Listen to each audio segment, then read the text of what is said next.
I don't want to hold on to the grudges and things. I just want change. I can be mad and angry about the situation, that occurred, or I can be a person that's be able to speak about it. In this situation right here, this platform that you're giving me, to put the word out to people, those people that may be on those juries, those people that are in the government, lawyers, attorneys that are out there to know and understand what's going on, and the possibilities that people can get put in this situation. I think that's the best way that I can deal with the situation, is by giving back and maybe helping save someone else's life from having to go through what I went through. Hi, this is not episode 6, and I keep promising, but it is coming. Sometimes I think I can push myself more than I can, and sometimes it doesn't work. What you're getting ready to hear is a bonus episode. It stemmed from Actual Innocence, the other podcast that I do. Rest assured, while you're listening to this, I am working on episode 6 very hard, and I will also get 7 out to you as soon as I possibly can. I'm sorry that it's taken so long. I would rather have to have them out late, though, than to do them poorly. I hope you enjoy this bonus episode in the meantime. Today, you're in for a special treat. Not only are we going to speak with an exoneree, but also 2 post-conviction attorneys. This episode is going to have 3 advertisements, and then at the end, 2 trailers for independent podcasts. They're not ads. No money is changing hands. I just want to help connect you to great podcasts. This episode is about the justice system, the broken parts. I've been hearing so many stories in the news lately about people like Adnan or Brendan or Stephen or Richard Nicolas. These men's stories have been told and shown to us repeatedly. On Actual Innocence, I've talked to countless people who've been exonerated because of cracks in the justice system. The combination of those things have inspired this episode. When we listen to the story of people who we feel like have been wronged by faulty justice, I want to know. I want to answer the question if these cases are the outliers or if this broken justice is the norm. After the break, I'll introduce you to the people who are going to help me attempt to answer this question. Do you like smooth skin? What about quality razors with a comfortable glide? I like both of those things, and I get them at an incredibly reasonable price with Harry's razors. Harry's is so confident that you're going to love their blades that they'll give you their trial shave set for free when you sign up at harrys.com/convicted. You just pay $3 for shipping. Harry's is about a great shave at a fair price, which is why over 3 million people have switched to Harry's. Harry's offers their blades at half the price of the leading 5-blade razor, selling directly to you over the internet. To claim your free trial offer from Harry's today, a $13 value for free, when you sign up, you just pay $3 for shipping. Your free trial set includes a weighted ergonomic razor handle, 5 precision-engineered blades with a lubricating strip and trimmer blade, rich lathering shaving gel, and a travel blade cover. To get your free trial set, go to harrys.com/convicted right now. That's harrys.com/convicted. Today's panelists consist of 2 attorneys, Erica Suter and Rachel Kamens. Both of these women work on post-conviction cases in Maryland and have been involved in some of the high-profile cases that I mentioned earlier. So I'm going to have them introduce themselves. So Rachel, can you tell us a little bit about yourself? Sure. My name's Rachel Kamens. I'm a criminal defense attorney. I do almost exclusively post-conviction and appellate work. For the first half of my career, which has been about 25 years long now, I was an appellate prosecutor for the Attorney General's office in Maryland. Then I crossed over to the defense side in 2004, and I have been representing defendants who are incarcerated, most of whom probably are serving life sentences, and those who are not serving life sentences are serving incredibly long sentences. And my job is to try to find some way to go back and undo what has happened, mostly looking for issues that will grant a defendant a new trial. Oftentimes, we're simply trying to get a lower sentence for the person. That is the focus of my practice now. And you've kind of had some podcast experience lately too, huh? You can't tell from how goofy I sound when I'm talking in these recordings, but yes, I have a little bit of podcast experience now, thanks to you. And Erica, can you tell us more about yourself? So my name's Erica Suter. I've been practicing for about 14 years and focused on what I do now for about 9 years, a little over 9 years. So Rachel and I and my practice are very similar. I have a solo practice, and I deal with basically anything after you were convicted. So appeals, post-convictions, and other things, petitions for writ of actual innocence or modifications. So some of my cases involve clients who are actually innocent, and many of my cases involve some sort of error, whether the attorney committed some sort of mistake or on appeal, the court made some sort of mistake, but trying to go back and take another bite at the apple and help my clients to either have a lower sentence or to get out of prison. So we have one more panelist, and I want to thank you, Malcolm, for waiting so patiently. Malcolm is an exoneree that I was able to meet at the Innocence Conference. If you have not heard that episode, you're going to want to, because he is quite the character. But I invited Malcolm because I thought, who better to help us understand the issues in the justice system than someone who has been a witness to its failure. So Malcolm, I know you're going to be on an episode of Actual Innocence coming up soon, but can you tell us a little bit about your situation now, about what happened to you? Well, hello, I'm Malcolm Scott. Yes, actually in 1994, I was arrested, and in 1995, I was convicted and sentenced to life plus 170 years for a murder case I had absolutely nothing to do with. I was just exonerated in 2016, May the 9th, and so I'm out free now after almost 22 years, basically. Well, and I wanted to ask you a little bit about your trial. So at your trial, did you retain an attorney, or was your attorney a public defender? My attorney was a public defender. They had both me and my co-defendant under the same public defender at first, and then I guess, I don't know if it was a conflict of interest or something, they wanted to separate us. And so they called in another guy. I don't think he was actually a public defender, but he was paid by the state. And he came in and took over my side of the case. And did you have a jury trial? It was a jury trial. We've met, right? You know what I look like? Yeah. Did your jury look like you? Did they look like me? Or were they a mix? They looked like you. They look like me? Okay. Okay. They look like you. It was not even close to a mix. And what about ages? I mean, I think that we are fairly close in age, but how do you think the ages in your jury were? Were they close to you? Oh, no, they were older people, like, basically, I feel like, they were a lot older people. And I was 17 years old at the time, so they were much older to me, and so it was definitely nobody that you could just consider my peers, unless I was just hanging out with my grandpa or something all the time. You know what I'm saying? So, I wouldn't consider these my peers. But yeah. My next question to you is going to be, how old were you when you were arrested and tried? Like, what was your age? I was 17 years old. Yeah, I was 17 years old when I got arrested in 1994, September 11th. And you were tried as an adult? Yes, I was tried in as an adult. After I stayed in the county for, I think it was a little over a year, we finally went to trial. By that time, I was 18. But they had already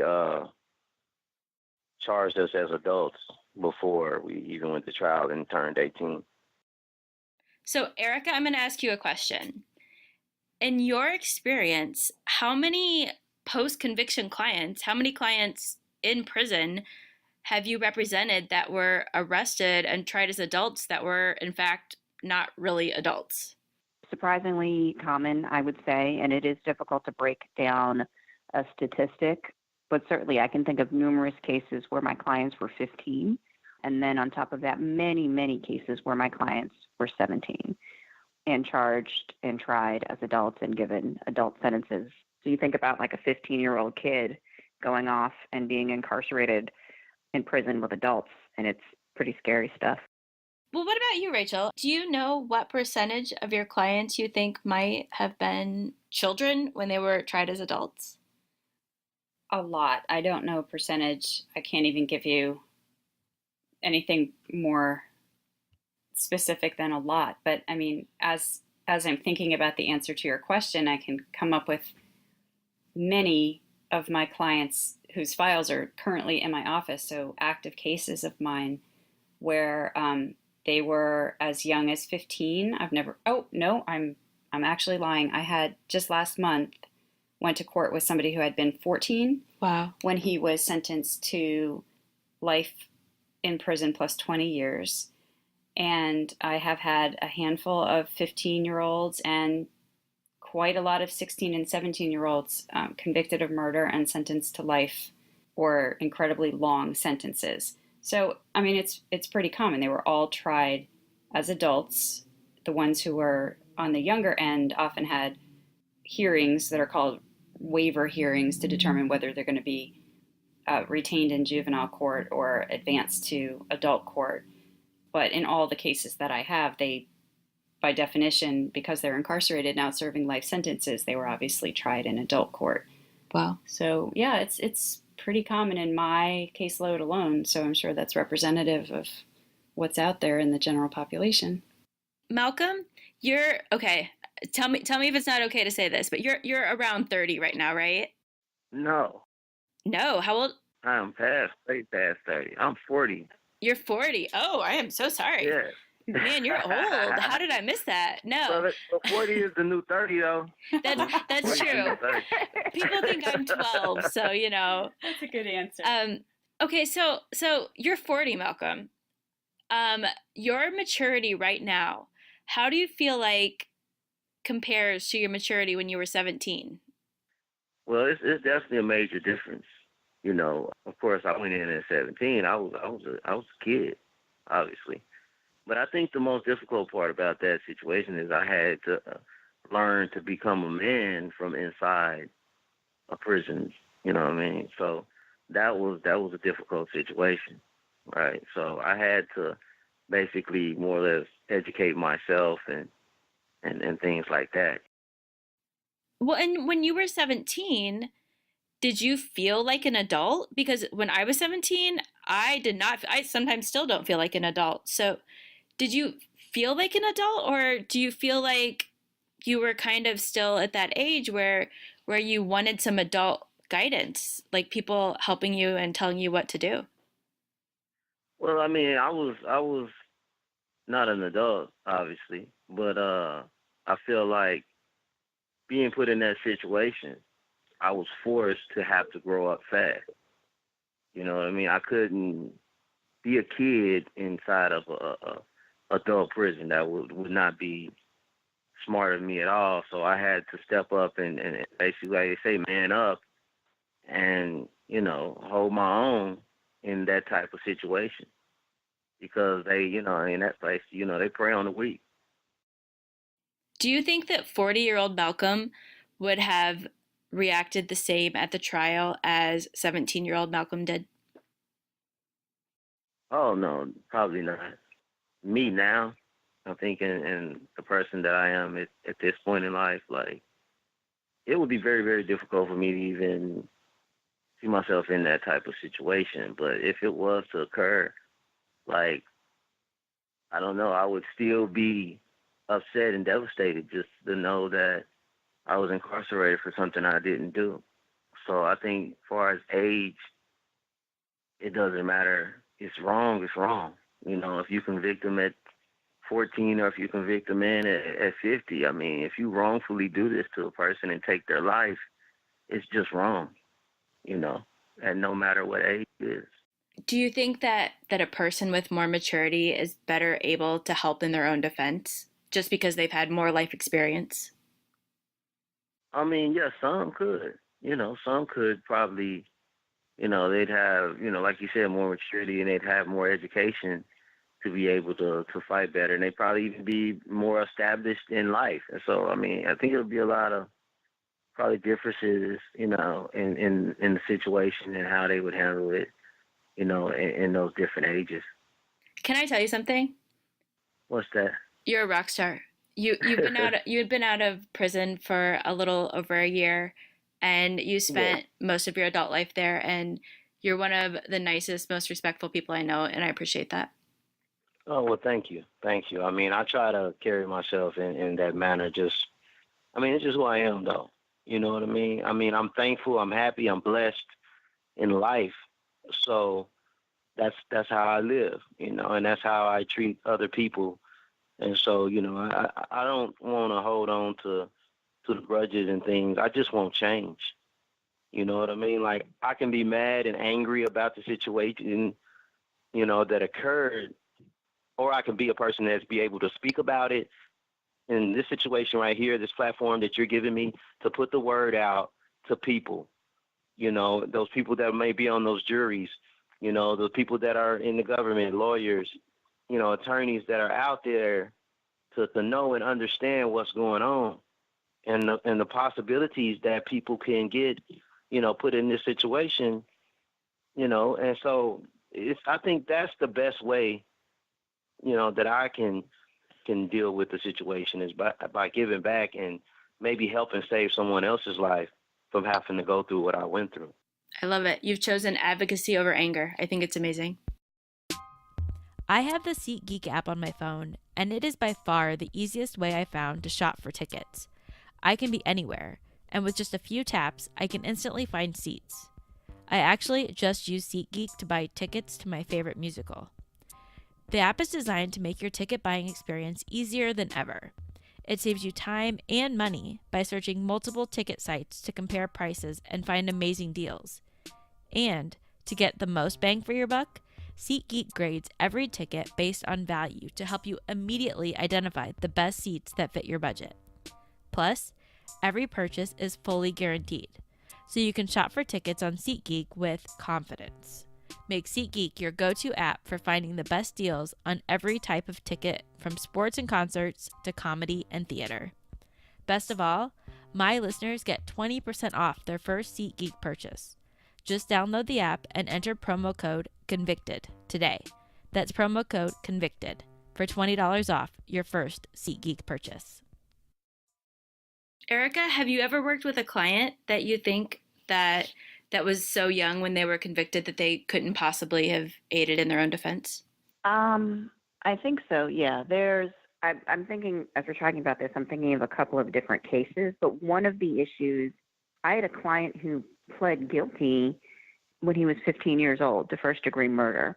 And you think about, at 15 years old, a child's not allowed to make decisions for themselves about where they want to go to school. They can't drive a car, but they're making that decision as to whether or not to accept a plea and sort of all of the fallout that comes with that, or whether or not to testify.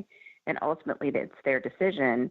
And I think if we as a society don't view a child as mature enough to make decisions about whether or not they go to school or other sort of fundamental decisions, then the idea of it, those are difficult decisions for adults to make and for educated adults to make. So, I can think of plenty of cases where a child wasn't in a good position to understand the implications of what was happening. Rachel, have you ever had a client that you thought was so young that they didn't know what was happening and that's the reason that they're where they are? I have. It's very common to see a kid basically go along with whatever the attorney tells him to do, particularly considering most criminal trials end in guilty pleas. When you talk to somebody who pled guilty 10, 20, 30 years ago and they're trying to do a post-conviction, at this point, it's a common refrain to hear them say, yeah, I had absolutely no idea what the judge was saying to me. It was all a bunch of, gobbledygook. Do you understand this? Do you understand that? You have this right. You're giving up that right. These are the consequences of your pleading guilty. It's very, very difficult language to understand for a layperson in general. There's no way a child of that age, early 20s even, depending on whether there's any familiarity with the criminal justice system, it would be hard to understand a lot of that. So what we hear them say this many years later is, I did not know what was going on. I did not know what anybody meant by anything they were saying, but my lawyer said, just nod your head and say yes when the judge asks you, do you know what you're doing? Do you understand what you're doing? And, as a practical matter, there's no way that they could have. And in fact, most of the time they didn't, but they were just, they didn't have the faculties to challenge any of it. They were scared. They were uneducated. They were uninformed about the process. So, they wind up pleading guilty and giving up their entire life to sit in jail forever. Malcolm, did you feel like pressure to just do what your attorney asked you to do? I mean, my attorney, like, I don't know, like, I was trying to share, like, witnesses. I had alibi witnesses, you know what I mean? Like, real solid alibi witnesses that I was trying to get him to speak to and things like that. And it was like he just seemed like he didn't really even take me serious. And he never even called the witnesses up there to testify on my behalf. So, the connection between me and my attorney was basically, not even there. It was absent. Like he was going through the motions. Yeah, it was just basically like he was just going through the motions. It wasn't, I don't even think he even considered that, it was somebody's life, being about to be taken for something I didn't have anything to do with. Like, I'm not even sure he even believed that I was innocent. So, he definitely did. I mean, I don't feel like he even fought for me like he felt like I was innocent, or even, it was just, because I felt like there was so much stronger evidence there in our behalf, and he never even utilized it. And even then, at a young age, I could see that, and even more on down the years, I could see so much more, and it was just like, wow, Do you think 40-year-old Malcolm would have stood up to him? I mean, I think 40-year-old Malcolm would have made some more wiser decisions and probably got rid of him. Maybe spoke to the judge about getting a different attorney. I would have knew how to, file some type of paperwork to ask for a different attorney and put myself in a much better position, because, he definitely didn't. So I've been doing some research on your case, and there was some, you can't see it, but I'm making quotes with my fingers, okay, witnesses in your trial. Yeah. Can you tell me about that? Oh, yeah. We had a couple of false witnesses to get up there and testify on us. So false meaning that they were lying about what happened? Yeah, lied about what was going on. Yeah, same ones that basically later came back and recanted and admitted that they never even saw us from the beginning. I mean, because, in the situation, I know, like you said, you did some research, so you knew that they said the car came by with tinted windows and just drove by shooting, and yet these people are standing up here on the stand saying, yeah, I seen this guy's face clearly, it was him. And then, so. Through the tinted window? Yeah, through the tinted window. One guy even got shot from behind. Like, he got shot from behind, directly from behind. So, and yet he said he seen me in the car. You know what I mean? Like, it was just crazy. But later, it just seems impossible. Like, how can you? He completely described the gun and the caliber of gun and everything to a T. Like, somebody fed him all this information. And it's like impossible. How do you possibly see that at 3:00 in the morning through some tinted windows? Like, so it was just preposterous witnesses getting up there saying things that any logical person really would have been like, how could you do that? How could you see that? They would question that. What benefit was there to that witness? Like, what was their motivation for lying about you? Oh, they had charges on them themselves. They had, I think, some couple of shooting cases and some other charges. They were actually, when they brought them into the courtroom, they were actually handcuffed because they were in the county jail themselves, on cases, on charges. And right after their testimony against us, yeah, their charges got dropped and they were back out on the streets.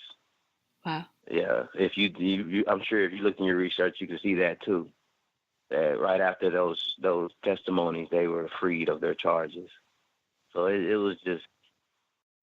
So Rachel, I know that you do post-conviction work, and do you frequently see or hear that witnesses were incentivized to testify against your clients? Yes, quite often.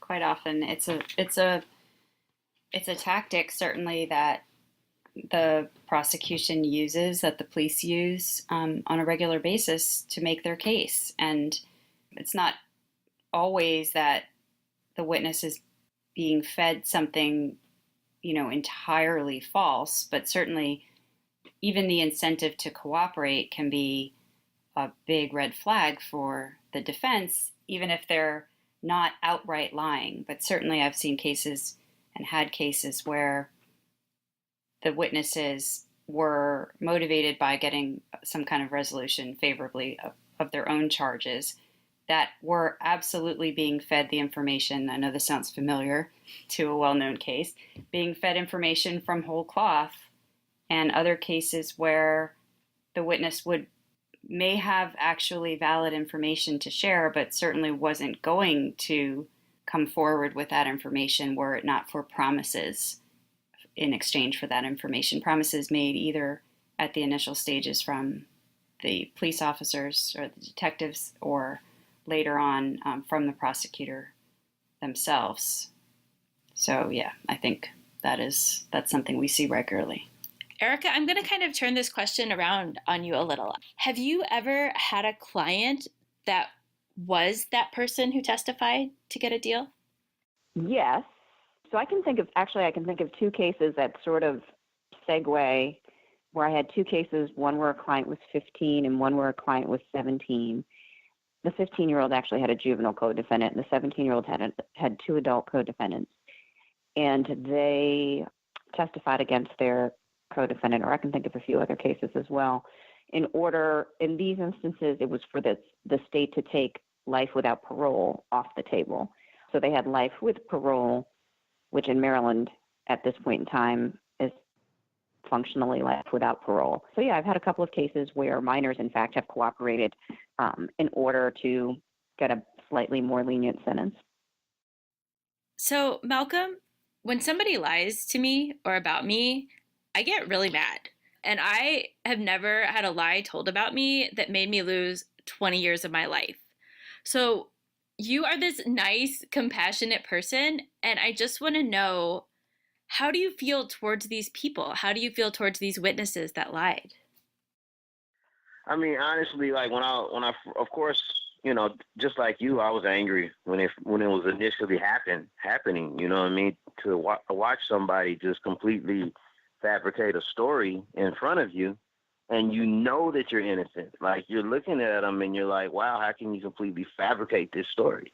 I know I didn't have anything to do with this, So, it was hard then. And of course, yeah, like any human being, I was very angry and upset about it, but over time and years and like you said, maturity and learning, I mean, you learn to forgive. I mean, you have to. Yeah, not only to free them of the guilt, but to free yourself, because you don't want to sit with that much anger on your mind and in your heart to just build up over years and years and years and years. It definitely is not going to make your sentence easier, and you'll go through a lot of pain, just holding that anger inside. And so I had to learn to forgive and let go and move forward in life. And instead of sitting and being angry about the problem, I had to utilize that anger and channel it into a positive way and start fighting for my life. Instead of using that anger to bring me down, I use it to build with. and find any and every way that I could to prove my innocence, and contact the people and connect with all the people that I needed to contact with to find a way to get me out of there and allow the truth to be told. So, a lot of people, they don't do that, and they be angry, and they can end up catching more time in there, and then all hope is gone, for real. I think that's really admirable of you. You have a really admirable position. You have to be if you want your life. Okay, Erica, I'm going to ask you about the Adnan case. There seems like there are so many different witnesses in that case. There are people who saw Hay before school, after school. They saw Adnan here, Adnan there. How reliable do you think eyewitness testimony actually is? I think that eyewitness testimony is notoriously unreliable. And there are, in addition to Adnan's case, there's a lot of cases you can think about where, so there's a couple of different kinds of eyewitnesses, right? So we have sometimes people who are facing charges or who are already incarcerated and they're looking to bargain. Let me trade information about this confession that my cellmate gave to me in order to better their sentence. But then you also just have regular free citizens who are providing information. And when you just think about it in terms of, can you tell me where you were a year ago today at 3:00? It's incredibly difficult to pinpoint that in time. And sometimes people want to be helpful. So it's difficult to pinpoint where you are. And sometimes I think people want to be helpful, but the memory is a very malleable thing. And if certain suggestions are made or information is given, you can believe something even if it's inaccurate. So in Adnan's case, obviously there is the big thing that sort of grabbed everybody's attention is this alibi witness that his attorney did not interview and did not look into. And then there are other people who place him or place her at different places at different times. And I think that it is, eyewitness testimony can be very misleading, very inaccurate. And it's not always that people have, nefarious aims like that. It's not always that somebody's trying to bargain and better their position. It's sometimes that people are simply mistaken. And that is almost scarier than the person who's trying to lie about somebody to better their position. Is also there are people who are good-hearted people who just get it wrong, and somebody can be convicted based on that. That's actually an excellent point. And I was just going to ask, Rachel, do you think that it is more frequent that a false witness is someone who is trying to better their position, or do you think it's someone whose brain is misremembering? Do you think that there's any kind of data to support that? Or if there's any data one way or the other, I don't know it, and I'm not even sure that I can say which is more frequent. I just can say that I've experienced in my cases alone both phenomena for sure. And kind of like what Erica was saying, there's just so much potential for mistake and suggestivity in both remembering things and sort of convincing yourself that you've remembered something some way. And over time, you sort of latch on to that version and you get farther and farther away from what the reality was because your brain has kind of hooked into this particular version of events. Certainly with photo identifications, there's issues with photo arrays, sometimes intentionally or unintentionally, are put together by the police. And depending on what the description was that was given by the witness, the photo array can be very misleading and lead to false identifications. And oftentimes you see in-court identifications being made. And this is a big problem, I think, where the witness is asked, look around the courtroom, do you see the person who did this crime in the courtroom? And the witness will identify the defendant. Number one, the defendant is sitting at the trial table next to the defense attorney and is the only person there who could possibly be that person, but also because oftentimes they've made a photo identification outside of court. So who knows if they're IDing the person in court because they remember seeing a picture of him shown by the police, or whether they're actually recognizing him as the perpetrator of the crime. And I would suggest that it's impossible to know, and quite likely that their ID is tainted by having seen a photograph of that person as opposed to, during the crime in process. So I just think that there are occurrences of both incidents that you asked about. MHC Choice features European mysteries, dramas, and comedies streamed right to your computer, TV, or favorite device. Award-winning series like In the Face of Crime, The Goddess, Spiral, and the longest-running Swedish crime series Beck, plus many, many, many more. New content is added each week, so you'll always have something new to watch, all with English subtitles. Recently, I've been watching Mafiosa. The most dangerous person in Corsica is a woman. Playing like a female lead variation on The Sopranos, Mafiosa is a gripping drama about the inner workings of a notorious mob clan after its patriarch dies and his young niece takes over as heir to the family business. It's pretty intense. You'll get that, plus the entire MHC Choice library, which includes over 2,500 hours of binge-worthy TV for only $7.99 a month. Try MHC Choice for free for 30 days, and after that, you'll save 50% off your first month. Visit mhzchoice.com/convicted and use the code convicted at checkout. That's mhzchoice.com/convicted. We thank them for supporting the podcast. And remember, when you support our sponsors, you're supporting us. So Malcolm, I was reading, have you seen the write-up about yourself on the Exoneree Registry? Yeah, I think I did. I've seen that. Yeah. So it lists on there that there was misconduct at your trial. And it seemed to me like there was a lot, but I was wondering if you could pinpoint it for me, if you knew exactly which misconduct that they were talking about. Well, I mean, I believe it was some misconduct by the DA, as well as I think some things by the judge as well. But I think the main thing by the DA was they had allowed a witness to get up there and testify against us that basically said in order to be a certified gang member, you would have to have previous convictions for violent crimes like murders and robberies and things like that. And we were 17-year-old kids with no record whatsoever.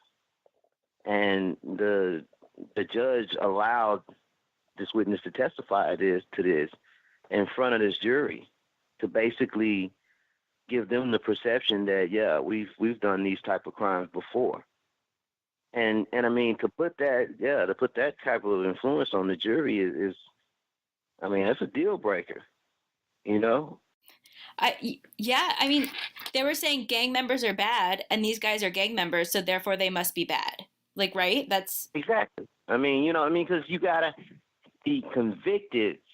I mean, this is what this they got a gang task force member to get up there and say that you have to be a convicted felon of other gang crimes and murders and robberies in order, you know what I'm saying, to be a certified gang member after they had already gotten more witnesses up there to say that we were gang members. You see what I'm saying? So basically painting this false picture to the jury to make them think that we were just some hardcore mob gang members or something, that goes around shooting people. And they actually had nothing like that really in our record. We had never been convicted of anything before in our life. right. It's like saying some people who own guns shoot people. So if you're a gun owner, you must shoot people, right? I mean, it's totally false, but that's what they're trying to make people believe. Exactly. They put it out there, and then the DA, and the judge allowed this, and then tried to come back and say, okay, well, you can't give any more questions like this, but I'm going to go ahead and let these go.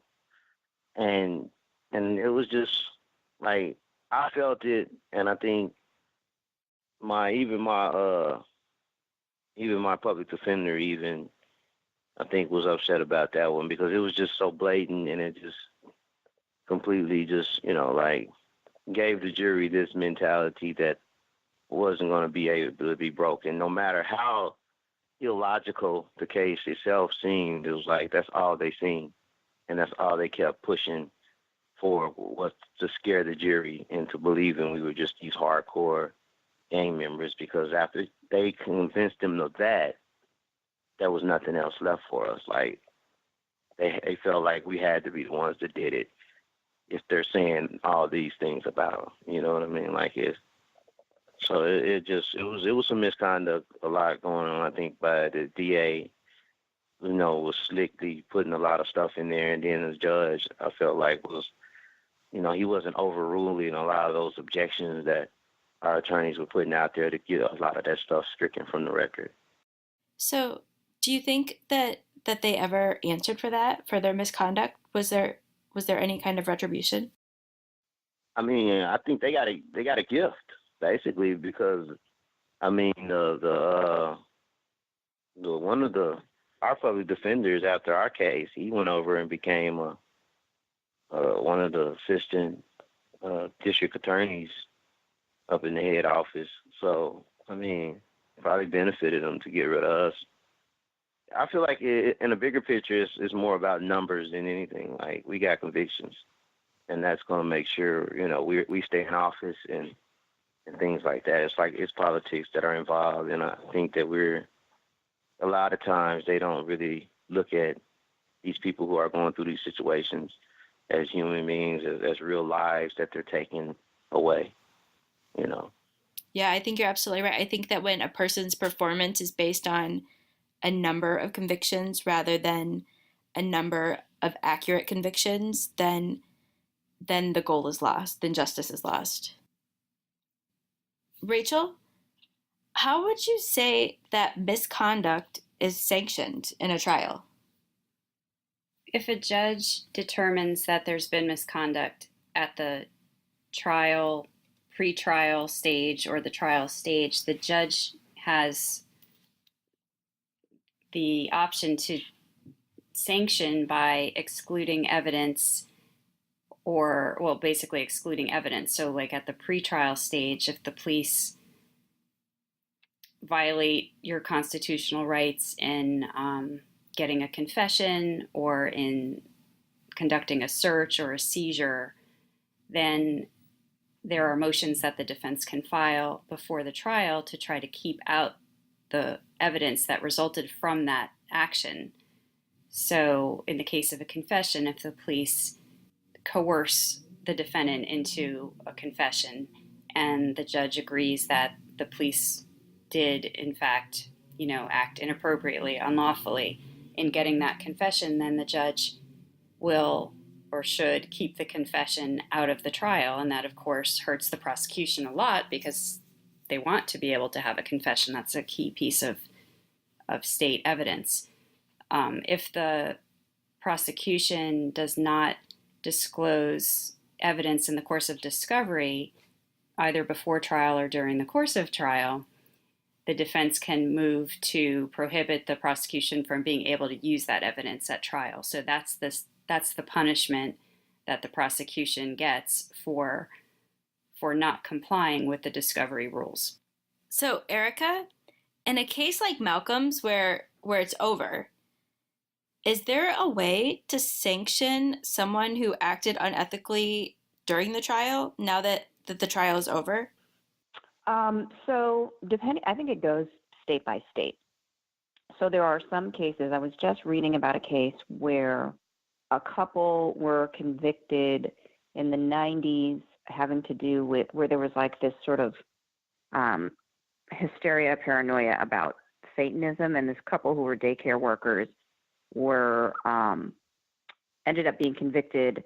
They owned a daycare. They were convicted of committing all kinds of satanic rituals based on the testimony of these children the testimony was completely false.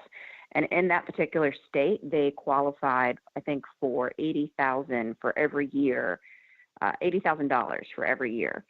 So depending on the state where there are wrongful convictions, sometimes there is an option to sue civilly, and then sometimes they may have, that particular state may have some sort of law in place that awards the person money. But holding an individual prosecutor who may have done something unethical is very unusual. So if you look at like the Massachusetts case, for example, where there was that chemist who falsified, I think it's somewhere in the order of I don't know, 20,000 lab reports. She's facing criminal charges, but that is very unusual. I think I've seen maybe one or two where an individual prosecutor is held, or an individual person within the state's case, be that a prosecutor, a police officer, a chemist, is held criminally liable. I think it's incredibly unusual. I'm just gonna put this out there from everybody. How do we fix that? How do we fix that people can do unethical things and not be held accountable for it? How do we start? How do we even start to fix it? I mean, I think there have to be consequences. I mean, I think it's a very difficult problem to tackle. But I think that I think the difficulty is where you don't want to catch in this net so you want to create some sort of consequence. And if we think about this consequence as a net, we don't want to catch in the net people who are mistaken. So for example, what if somebody testified falsely, but the officer or the prosecutor didn't know that it was false? Or maybe they didn't vet it as well as they should, but they didn't feed somebody information. I think when you're looking at people sort of on the edges of the problem, that's difficult because you don't want to necessarily cast those people in the same light as you would somebody who's actively, affirmatively doing things that are illegal, improper. So like if you look at the Stephen Avery case and what Stephen Avery's lawyer is alleging, I mean, she's alleging a very coordinated, systemic falsifying of a case against him, which I think is different than one person. But I think there has to be consequences when prosecutors or anybody else steps over the line. Does anybody have anything that they need to say that I haven't asked? Can I ask Malcolm one question? Yes. Does anybody have questions for Malcolm? I do. I have questions too. Yeah. Okay, go ahead. Are you okay with that, Malcolm? Yeah, I'm cool. Totally. Yeah, it's Okay. not. My question's not like personal or weird or anything, but I'm just curious. Did the state ever offer you a plea prior to trial? Oh yeah, they offered me, I think it was 25-year sentence to testify against my co-defendant and basically say that he did it, and they would give me 25 years, and he would only be the only one to get the life sentence, I guess, in trial. And did you ever consider taking that? I couldn't. You know what I mean? It was like I knew that he was innocent. You know what I'm saying? Like I knew he was innocent because he was with me.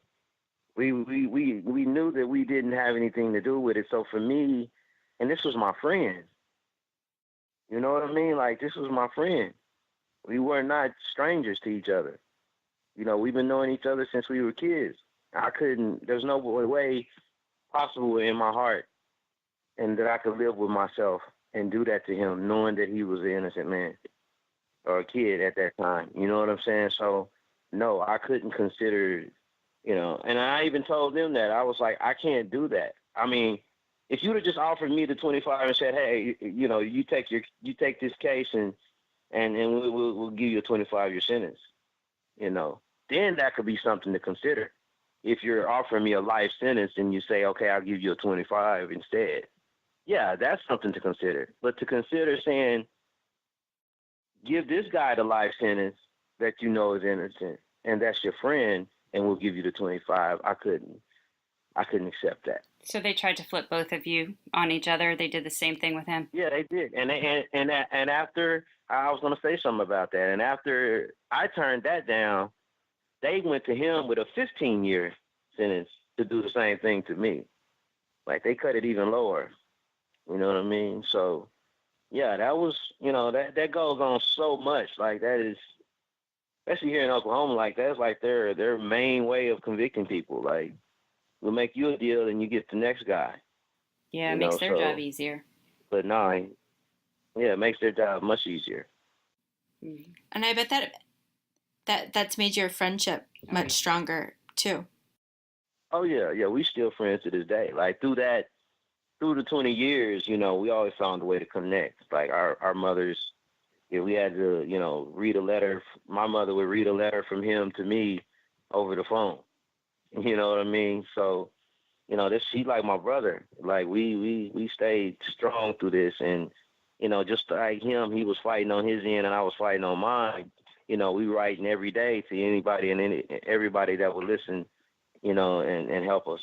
So yeah, it definitely, and to this day, and if the question was asked to me what I would feel about doing it today, I would still choose the same thing. Knowing that was going to be the outcome, I would still not point that finger and give him that time for something that I know he didn't do. Good for you. Yeah, that's really cool.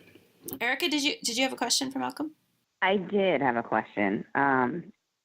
So Malcolm, I was wondering, so I have some clients who are naive going into the system, like it's their first time, and they just believed that because they were innocent, they would be exonerated, at the time of the trial, that at the end of the day, the truth is going to prevail. How did you believe that you were that it was all going to be okay because you were in fact innocent? For a long time, I thought that way. Our case is so crazy. Like, you ever, look into it and you see, I was so confident because they caught the other guy who actually did it.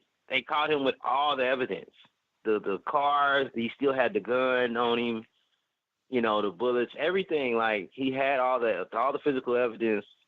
He got caught with it. And so, in my mind, I'm thinking, okay, this is open shut. We're going to be out of here as soon as all this paperwork gets done and whatever they need to do. But instead of them doing that, they dropped his charges and gave him an accessory and said, we were the ones who actually did it, and allowed him to testify against us, since we didn't basically want to testify on each other. They utilized him to get both of us. He took the deal. He got off on him. Yeah, he cut the deal and got the 5-year sentence. Yeah, he got a 5-year sentence. And he got out, and while we were still in the county, it was just a few months later, he caught another murder case. Wow. Where he beat a guy to death with a baseball bat at Quick Trip and robbed him, and took 3 other guys down with him on that. They all got the death penalty. Can you tell the story about, because right before he was executed, he talked about you, right? Yeah, he did. He did. Right before he got executed, he told the whole story. He went into an interview with the Oklahoma Innocence Project, who are the people who helped get us free, and basically told them exactly how he did it. And it was, for me, it wasn't shocking because I already knew. You know what I mean? For many, many years, I knew the truth. So it just to hear it coming from his mouth was just like, hey, I told you so. Like, I've been saying this for over 20 years, and it's obvious. How did this guy here, you caught him with every piece of evidence that were ever presented. We didn't have anything. We didn't get caught with any guns or anything. No murder weapon. He got caught with the murder weapon. We didn't have fingerprints, nothing. Our entire case relied on witnesses, false witness testimony. That was our case. Did you have faith that it was all going to come out eventually? I had to have faith. There's been times that I was on the verge of giving up and let go. And there's been times that I was like, oh, man, how is this going to ever happen? But I had to have faith. I had to continue to fight and have that strength, inner strength in my soul. Like, because if I didn't have that and I didn't have a strong mother who was she's very deep, into her religion. And she always pushed me to just continue to have faith. Don't ever give up. You know what I mean? So I was blessed, that I had, good family to stand behind me and help me get through that situation and what it was built up in me as a child, So, yeah, you had to have faith, because at that point, that's all you have left. You know what I mean? Like, when they hand you that type of time and they basically telling you you're going to die in here, this is where your final resting place would be, right here behind these bars. You're never going to be with your family or anybody like that ever again. And so that's a hard pill to swallow for an 18-year-old kid. At 17, so, Malcolm, today, right now, in this moment, how do you feel? Oh, in this moment right now, I'm good.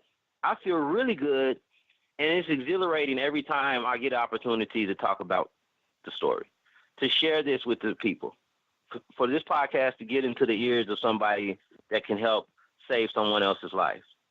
So I feel really good. I'm out here now. I'm free and enjoying life. So, yeah, it's great.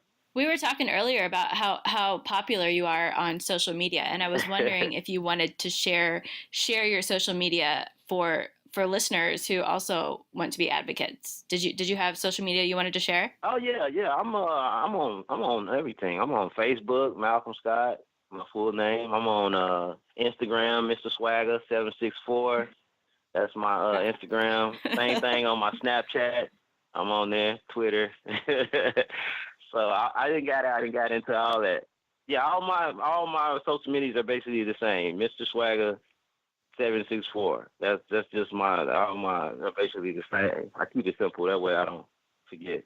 So Erica, I know you have a blog. Do you want to share your blog, and do you have social media contacts if people would want to talk to you more about stuff? Sure. So the blog where I write about these kind of cases is marylandpostconviction.com, and my Twitter handle is Suterlaw, SUTERLAW. Perfect. And Rachel, do you have any social media that you would like to share, or other podcasts you would like to promote? I heard there's this really amazing podcast called Convicted. Rumor has it that it's spellbinding and extremely well done. So check that out.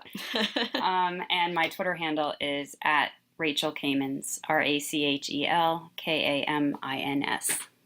Thank you guys so much for being on here. I really appreciate it. You're amazing. Thank you very much. Thank you. You're welcome. My pleasure. A special thanks to Malcolm, Erica, and Rachel for being a part of today's show.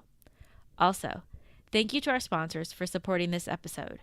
Remember, if you can't financially support our sponsors, you can still help by giving them a shout out on social media and thanking them for their support. Until next time, listen, learn, and advocate for justice. Thanks again, and always, for listening. I'm Bob Ruff, host of the Truth and Justice podcast. Each season on Truth and Justice, we reinvestigate a wrongful conviction cold case. Our investigations are shared on the show in real time, and you actually participate in the investigation.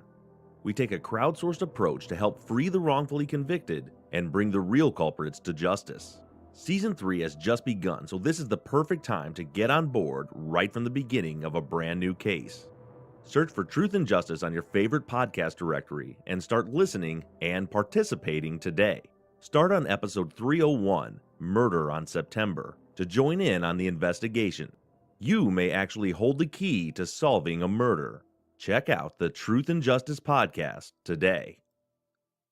Hey guys, this is Charlie. And this is Ali, two hosts from two continents. Every week we cover a new case, from an unsolved mystery to a forgotten history to crimes that changed or challenged our legal system in some way. To get to know us and our podcast better, we recommend our episodes on Gene Spangler, Nicholas Barclay, the missing kid at the centre of the documentary The Imposter, and Alison Baden-Clay. New episodes go up every Monday.